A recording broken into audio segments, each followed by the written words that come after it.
천장님, 네? 제가 선크림 때문에 요즘에 좀 죽겠어요. 뜬금없이 왜요?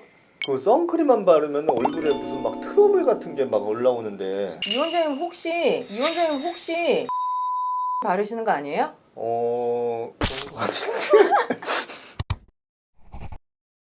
네, 안녕하세요. 청담동 더CI 클리닉 대표원장 최민입니다. 이승인입니다. 최 원장님, 네, 선크림만 제대로 발라도 피부과 안 가도 된다고 하는데 그게 사실이에요? 이 말씀만 한 100만 번쯤 드린 것 같은데 100만 번 넘으면 넘었지 적지 않아요. 네, 피부 노화에 가장 안 좋은 게 네. 뭐라고 그랬죠? 자외선. 그렇죠. 자외선이 가장 안 네. 좋아요. 그러면 이 자외선은 어떻게든 차단을 해야 되잖아요. 맞아요. 가장 기본이 되는 게 바로 선크림입니다. 이제 간단히 설명을 드리면 자외선은 UVA, UVB, UVC 이렇게 이제 나눌 수가 있어요. 네. 근데 이제 UVA 같은 경우는 활성산소를 만들어서 이제 네. 피부 노화를 촉진하고요. 네. UVB 같은 경우는 우리가 이제 햇빛에 탄다라고 그러잖아요. 그래서 자외선을 받았을 때 화상을 일으킬 수 있고 색소 침착 같은 거, 그다음 DNA 손상 같은 거를 일으켜서 피부 노화를 촉진을 할 수가 있기 때문에 사실 선크림을 바를 때는 UVA와 UVB 둘 다 차단하는 제품을 고르시는 게 중요합니다. 이렇게 중요한 선크림을 꾸준히 사용하는 것만으로도 피부 노화를 많이 늦출 수가 있죠. 최 원장님, 네.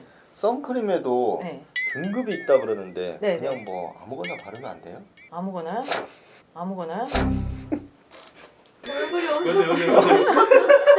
선크림은 아무거나 바르면 안 돼요. 네. 선크림에서 이제 볼 거는 두 가지가 있는데요. 네. 첫 번째는 SPF라고 이렇게 써진 게 있어요. SPF. 그렇죠. SPF 지수를 보셔야 되는데 이거는 UVB 차단 지수거든요. 네. 그래서 UVB를 얼마나 차단해 줄 수 있느냐 이거를 나타내는 거고 SPF 뒤에 숫자가 적혀 있어요. 10, 20, 뭐 50 이렇게. 그 숫자가 나타내는 거는 그냥 간단히 말씀드리면 10이면은 자외선을 10분의 1로 줄일 수 있다는 거고요. 50이면은 자외선, 지금 이 자외선 양을 내 피부에 들어오는 걸 50분의 1로 줄일 수 있다는 개념이라고 생각을 하시면 되겠습니다. 편하네요. 그렇죠. 생각이. 그러니까 이제 높을수록 네. 내 피부로 들어오는 자외선이 줄어드는 거죠. 10분의 1이냐 50분의 1이냐 뭐 이렇게. 그 다음 이제 두 번째 중요한 게 있어요. PA라고 적혀 있는 지수인데 이 PA 지수는 UVA를 차단하는 지수예요. 아까 제가 UVA가 왜 안 좋다 그랬죠, 피부에? 활성산소. 네, 맞아요. 그래서 UVA는 피부에 활성산소를 만들기 때문에 이게 피부 노화를 촉진할 수가 있어요. 그래서 UVA도 반드시 차단을 해야 되는데 이걸 얼마나 잘 차단을 하느냐를 보여주는 게 PA라고 볼 수가 있죠. PA는 숫자로 나타내는 게 아니라 플러스 개수로 나타내서 플러스가 1개, 2개, 뭐 3개, 4개 이렇게 증가를 하는데 플러스 개수가 많아질수록 UVA를 잘 차단한다고 보시면 됩니다. 추천을 드리자면 야외 활동을 하실 때에는 SPF는 50 이상, 50 이상. 그리고 PA는 3 플러스 이상이 되는 선크림을 추천드립니다. 아니 그러면 무조건 제일 높은 것만 쓰면 되는 거 아니에요? 그러면 낮은 숫자는 왜 있는 거예요? 주로 실내 활동을 하실 때, 실내 활동을 할 때도 이렇게 큰 그런 사무실에서 계실 때는 자외선이 들어오거든요. 그래서 사실은 선크림을 바르셔야 돼요. 근데 이제 굳이 실내에 계실 때는 막 그렇게 50 이런 것까지는 바르실 건 없고 뭐 10, 20 정도, 30 이하로 하셔도 되고 그다음 PA도 그냥 플러스 한두 개 정도 하시면 되지만 내가 야외 활동이 계획돼 있다. 그럼 SPF 얼마 이상? 50 이상. 그렇죠. PA 몇 개 이상? 3개 이상. 그렇죠. 이런 선크림을 추천드립니다. 최 원장님, 그런데 전 선크림 바르고 나면 트러블이 잘 올라오던데 그러면 어떻게 해야 돼요? 그거는 이제 사실 선크림 종류에 따라서 차이가 있을 수 있는데요.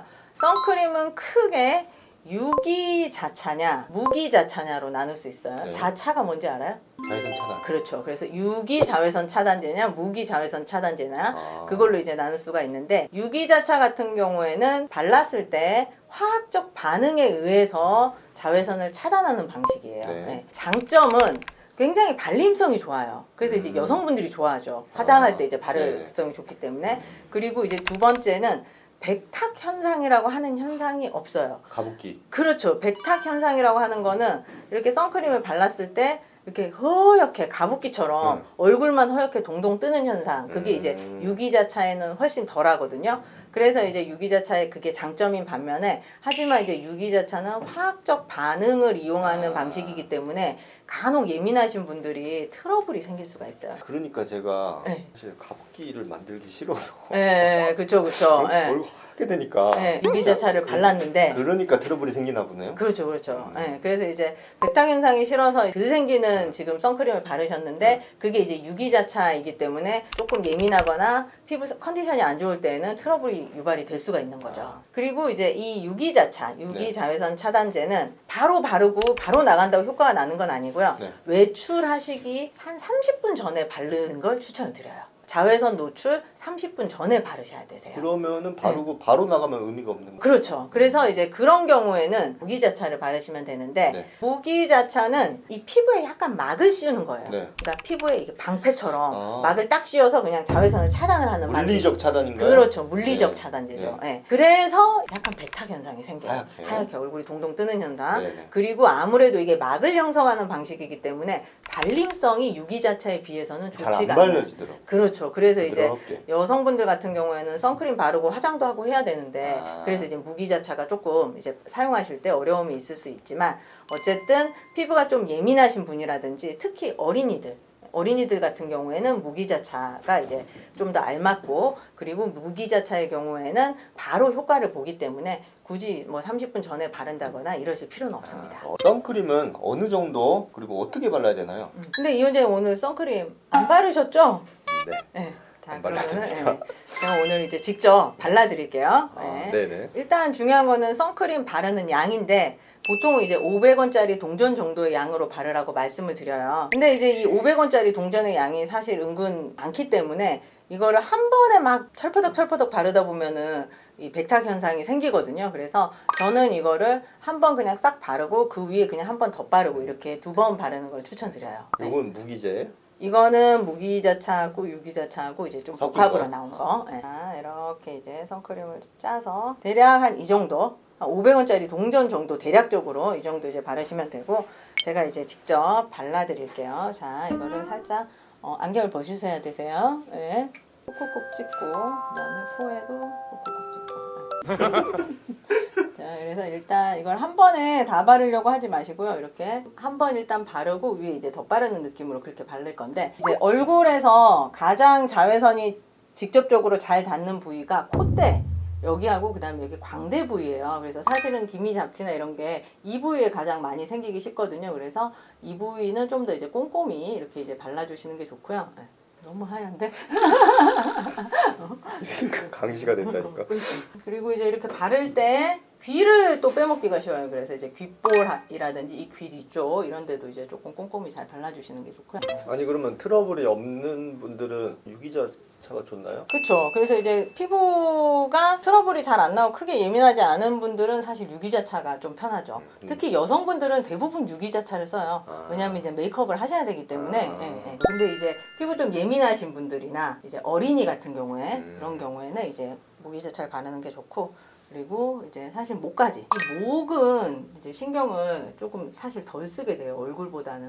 그런데 목도 우리가 항상 노출이 돼 있잖아요 얼굴처럼. 그래서 이렇게 목도 바를 때 또 사실 신경 써서 발라주셔야 나중에 목에 탄력이 떨어지고 목이 자글자글해지는 거를 이제 예방해서 나중에 이제 후회하지 않으세요. 그래서 얼굴 전체 바르고 그다음에 얼굴 바를 때는 이제 광대나 콧등 이런 데 자외선이 잘 닿는 부위를 좀 신경 쓰고 놓칠 수 있는 부위 귀, 그다음 입술, 그다음에 목 이런 부위를 조금 꼼꼼하게 발라주시는 게 좋습니다. 너무 하신 거 아니에요? 제가 꼼꼼히 발라드렸는데 이게 지금 제가 사용한 선크림이 사실 이제 무기자차가 조금 많이 있어요. 그래서 이러고 어떻게 돌아다녀? 아니야 근데 금방 흡수돼요. 또 이제 시간이 조금 지나면. 근데 이러고 회사는 못 갈 것 같아요. 아니 이게 5분 지나면 흡수가 된다니까요. 5분 지나면 흡수돼요. 근데 이제 이게 너무 좀 부담스럽다 얼굴이 화해서 그러면 이제 약간 유기자차가 좀 더 많은 거 그걸 이제 사용하시면 해결이 되는 거죠. 언제 해지는 거예요? 언제 이거 하얀 거 없어져? 5분 있다. 5분 있다가? 흡수되면. 대부분 뭐 메이크업 베이스나 파운데이션 같은데 사실 선 차단 기능이 들어간 제품들을 광고를 많이 하고 실제 많이 있는데 근데 이제 그걸 딱 살펴보면은 SPF가 보통은 한 10에서 20 정도거든요. 그리고 PA도 뭐 플러스 하나 정도 아니면 PA는 없거나 그렇기 때문에 그냥 내가 밖에 외출을 안 하고 실내에만 주로 있다 하면은 상관이 없지만 근데 이제 외출을 한다거나 이제 그럴 경우에는 사실 그것만으로는 부족하죠. 차단 지수가 조금 높은 제품을 같이 사용을 하는 게 좋습니다. 근데 이제 지성 피부분들 중에서 이제 선크림 바르면은 더 오일리하니까 나는 바르기 싫다 이렇게 하시는 분들도 있는데, 저도 사실 피부가 지성은 아니지만 저도 막 이렇게 화장품을 많이 바르는 거를 싫어하기 때문에 좀 가벼운 느낌의 그런 선크림을 바르고 있거든요. 근데 굉장히 요즘에는 잘 나와서 사실 찾아보시면은 유분 성분 적은 그런 선크림들도 많이 있기 때문에 그거 바르시면은 진짜 안 바른 것처럼 좀 가볍게 그렇게 이제 생활할 수가 있습니다. 제형도 그냥 이렇게 일반 화장품 같은 크림 제형도 있고 스틱형이나 뿌리는 선스프레이도 사실 있어요. 그런데 일반적으로 우리가 자외선 차단제를 꼼꼼하게 잘 바르고 나갔어도 계속 자외선 햇빛 아래에 있다 보면은 자차에 활성이 떨어지거든요. 그래서 조금씩 몇 시간 지나면 덧발라 주시는 게 사실 좋아요. 특히 오랫동안 야외 활동을 하실 때에는. 근데 덧바를 때 여성분들 같은 경우에는 화장을 대부분 한 상태이기 때문에 거기다 다시 이렇게 크림 제형을 바르기가 어려워요. 그래서 그런 경우에는 선스틱으로 된 거, 그걸로 이제 덧발라 주시는 게 좋고, 특히 이제 이런 팔이나 팔다리 이런 데에는 선스틱이나 선스프레이 제품을 사용하셔도 무방합니다. 이번 시간에는 선크림의 효과, 그리고 종류, 그리고 바르는 방법에 대해서 설명드렸는데요. 오늘 영상에서 가장 중요한 핵심을 짚어드리자면, 첫 번째, 선크림은 제대로 콧등이나 광대, 귀, 목까지 꼼꼼하게 바르는 것과, 그리고 자신의 피부 상태나 민감도에 따라서 유기자차 또는 무기자차 선크림을 고르는 게 중요하다는 것을 말씀드리고 싶습니다. 안 그러면 저처럼 피부 트러블 올라올 수 있어요. 그렇게 하얗게 바르세요. 이번 영상이 도움이 되셨다면 구독과 좋아요 부탁드리고요. 저는 다음 안티에이징 이야기로 찾아뵙겠습니다. 감사합니다.